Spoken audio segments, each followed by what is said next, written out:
함께 기도하겠습니다. 하나님, 오늘도 새 날을 주시고 새 은혜를 주시니 감사합니다. 우리에게 집중되었던 시선들을 잠깐만 분산시키고 내 주변의 이웃들을 바라보며 오늘도 사랑하기를 힘쓰며 살게 도와주옵소서. 예수님의 이름으로 기도합니다. 아멘. 우리 찬송가 190장입니다. 성령이여 강림하사.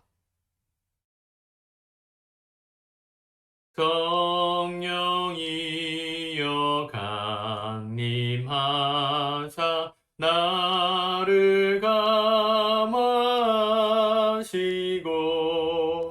애통하며 회개한 맘 충만하게 하소서. 예수여 비오니 나의 기도 들으사 애통하며 회개한 맘 충만하게 하소서. 성령이여 강림하사 그 신 권능 주소서. 원하옵고 원하오니 충만하게 하소서. 예수여 비오니 나의 기도 들으사 애통하며 회개한 맘 충만하게 하소서. 힘이 없고 연약하나 엎드려서 비오니 성령 강림하옵소서. 충만하게 하소서. 예수여 비오니 나의 기도 들으사 애통하며 회개한 맘 충만하게 하소서. 정케하고 위로하사 복을 받게 하소서. 풍성하게 하시오니 무한 감사합니다. 예수여 비오니 나의 기도 들으사 원통하며 회개한 맘 충만하게 하소서. 아멘. 우리 하나님 말씀 사무엘하 21장 말씀을 같이 보도록 하겠습니다. 사무엘하 21장입니다. 같이 우리 합독하도록 하겠습니다. 시작. 다윗의 시대에 해를 거듭하여 3년 기근이 있으므로 다윗이 여호와 앞에 간구하매 여호와께서 이르시되 이는 사울과 피를 흘린 그의 집으로 말미암음이니 그가 기브온 사람을 죽였음이니라 하시니라. 기브온 사람은 이스라엘 족속이 아니요 그들은 아모리 사람 중에서 남은 자라. 이스라엘 족속들이 전에 그들에게 맹세하였거늘 사울이 이스라엘과 유다 족속을 위하여 열심히 있으므로 그들을 죽이고자 하였더라. 이에 왕이 기브온 사람을 불러 그들에게 물으니라. 다윗이 그들에게 묻되 내가 너희를 위하여 어떻게 하랴? 내가 어떻게 속죄하여야 너희가 여호와의 기업을 위하여 복을 빌겠느냐 하니 기브온 사람이 그에게 대답하되 사울과 그의 집과 우리 사이의 문제는 은금에 있지 아니하오며 이스라엘 가운데에서 사람을 죽이는 문제도 우리에게 있지 아니하니이다 하니라. 왕이 이르되 너희가 말하는 대로 시행하리라. 그들이 왕께 아뢰되 우리를 학살하였고 또 우리를 멸하여 이스라엘 영토 내에 머물지 못하게 하려고 모해한 사람의 자손 7사람을 우리에게 내주소서. 여호와께서 택하신 사울의 고을 기브아에서 우리가 그들을 여호와 앞에서 목매어 달겠나이다 하니 왕이 이르되 내가 내주리라 하니라. 그러나 다윗과 사울의 아들 요나단 사이에 서로 여호와를 두고 맹세한 것이 있으므로 왕이 사울의 손자 요나단의 아들 무비보셋은 아끼고 왕이 이에 아야의 딸 리스바에게서 난 자 곧 사울의 두 아들 알모니와 무비보셋과 사울의 딸 메랍에게서 난 자 곧 무홀랏 사람 바르실레의 아들 아드리엘의 아들 다섯 아들을 붙잡아 그들을 기브온 사람의 손에 넘기니 기브온 사람이 그들을 산 위에서 여호와 앞에 목매어 달매 그들 7사람이 동시에 죽으니 죽은 때는 곡식 빼는 첫날 곧 보리가 배기 시작하는 때더라. 아야의 딸 리스바가 굵은 배를 가져다가 자기를 위하여 바위 위에 펴고 곡식 빼기 시작할 때부터 하늘에서 비가 시체에 쏟아지기까지 그 시체에 낮에는 공중에 새가 앉지 못하게 하고 밤에는 들짐승이 범하지 못하게 한지라. 이에 아야의 딸 사울의 첩 리스바가 행한 일이 다윗에게 알려지매 다윗이 가서 사울의 뼈와 그의 아들 요나단의 뼈를 길르앗 야베스 사람에게서 가져가니 이는 전에 블레셋 사람들이 사울을 길보아에서 죽여 블레셋 사람들이 벳산 거리에 매단 것을 그들이 가만히 가져온 것이라. 다윗이 그곳에서 사울의 뼈와 그의 아들 요나단의 뼈를 가지고 올라오매 사람들이 그 달려 죽은 자들의 뼈를 거두어다가 사울과 그의 아들 요나단의 뼈와 함께 베냐민 땅 셀라에서 그의 아버지 기스의 묘에 쟁사하니 모두 왕의 명령을 따라 행하니라. 그 후에야 하나님이 그 땅을 위한 기도를 들으시니라.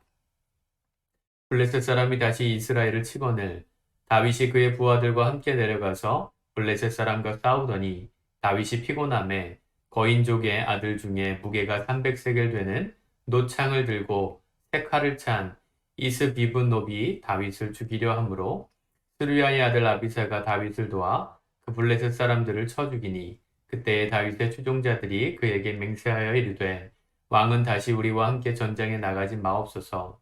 이스라엘의 등불이 꺼지지 말게 하옵소서 하니라. 그 후에 다시 블레셋 사람과 곱에서 전쟁할 때에 후사 사람 시프게는 거인족의 아들 중에 삽을 쳐 죽였고 또다시 블레셋 사람과 곱에서 전쟁할 때에 베들레헴 사람 아레 오르김의 아들 엘하나는 가드 골리앗의 아우 라흐미를 죽였는데 그자의 창자로는 배틀채 같았더라. 또 가드에서 전쟁할 때에 그곳에 키가 큰 자 하나는 손가락과 발가락이 각기 6개씩 모두 24개가 있는데 그도 거인족의 소생이라. 그가 이스라엘 사람을 능욕함으로 다윗의 형 삼마의 아들 요나단이 그를 죽이니라. 이 네 사람 가드의 거인족의 소생이 다윗의 손과 그의 부하들의 손에 다 넘어졌더라. 아멘. 오늘 1절에 보니까 다윗 시대에 해를 거듭하여 3년 기근이 있었다.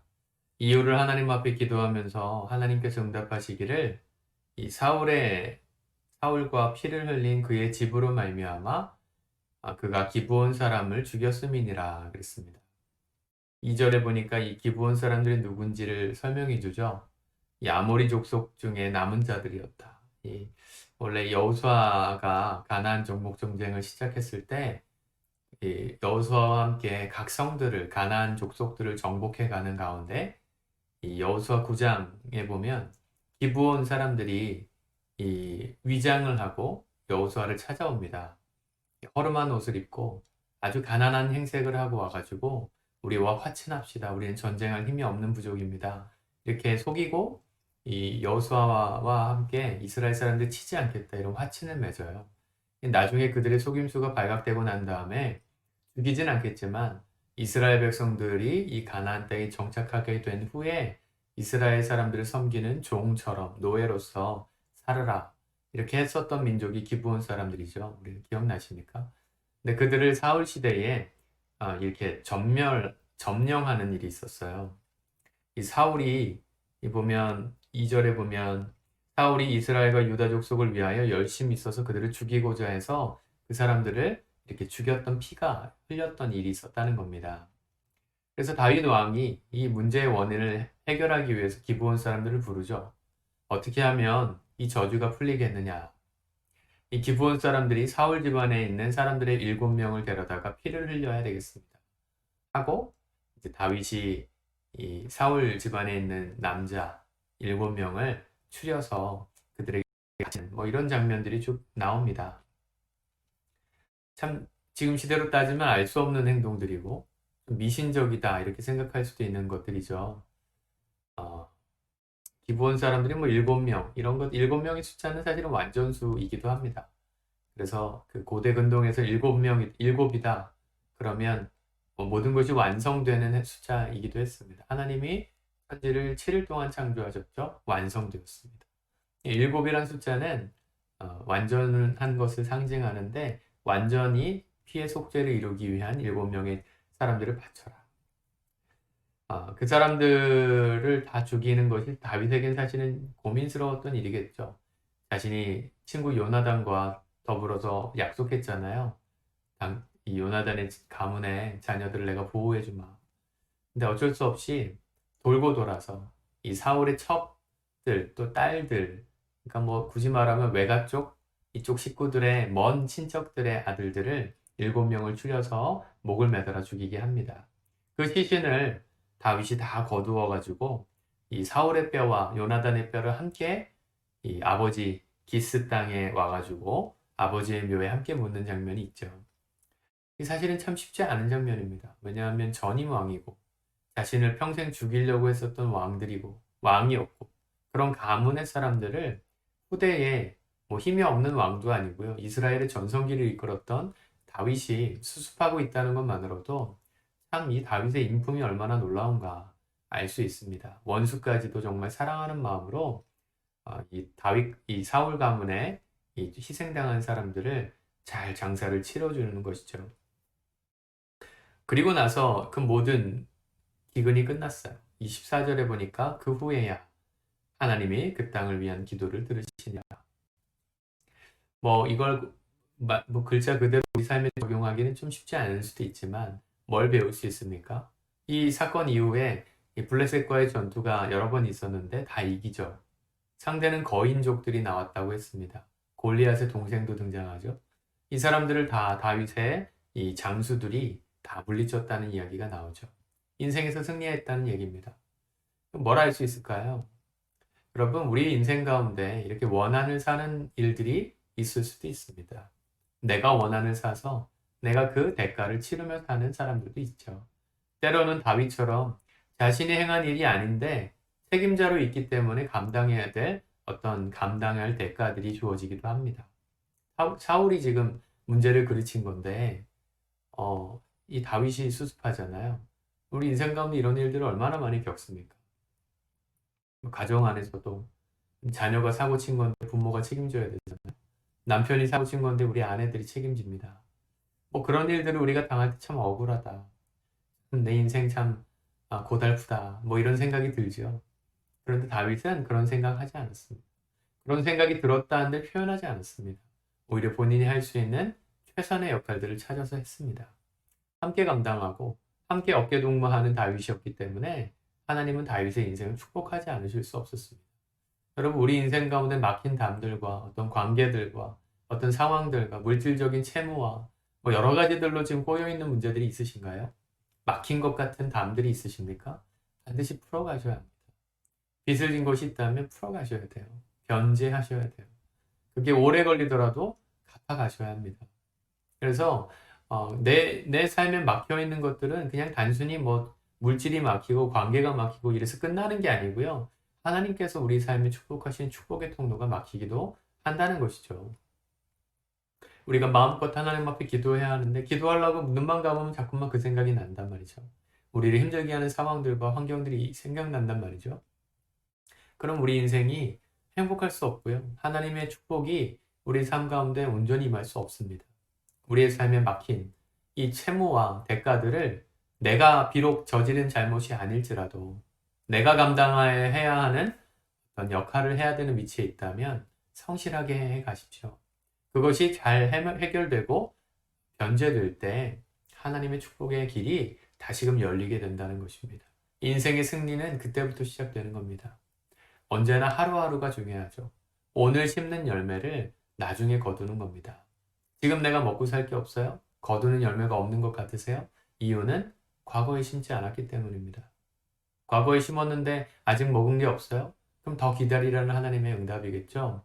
오늘도 심어야 합니다. 그래야 미래에 하나님이 주시는 축복도 내 삶 가운데 임하는 통로가 열리는 거예요. 날마다 그래서 신앙생활은 날마다 하는 것입니다. 신앙생활은 어제 했다고 오늘 안 해도 되는 게 아닙니다. 이걸 뭐 숙제처럼 하라는 얘기가 아니라 당연한 거예요. 심는 대로 거두겠다 하셨으니 오늘도 심어야 우리가 거둘 게 생기는 것입니다. 오늘도 이런 적극적인 자세로 하나님 앞에 우리가 감당해야 될 것들을 잘 감당하면서 승리하는 성도님들 되시길 바랍니다. 기도합시다. 하나님, 삶의 모든 것들을 우리가 잘 감당할 수 있는 힘이 있길 원합니다. 우리도 그렇게 살고 싶은데 자꾸만 마음이 흔들리고 지칠 때가 있음을 정직하게 고백합니다. 그래도 하나님 만고의 불변의 진리인 이 심는 대로 거두게 하시는 하나님의 법칙, 비록 내가 뿌린 씨앗이 아니어도 내가 감당해야 될 책임이 있는 위치에 있다면 오늘 다윗처럼 묵묵히 성실하게 우리가 할 수 있는 것들로 최선을 다해서 변제해 갈 때 하나님 우리의 삶에 막혔던 축복의 문이 열리고 우리를 통해 세상 가운데 하나님의 선하심이 드러날 수 있도록 우리를 사용하시고 인도하여 주시옵소서. 느리더라도 오늘 내 삶에 막혀있는 문들을 열어가고 해결해가는 작은 씨앗을 심어가기를 원합니다. 작은 행동을 시작하기 원합니다. 함께해 주옵소서. 예수님의 이름으로 기도합니다. 아멘. 오늘도 축복 가득하시기 바랍니다.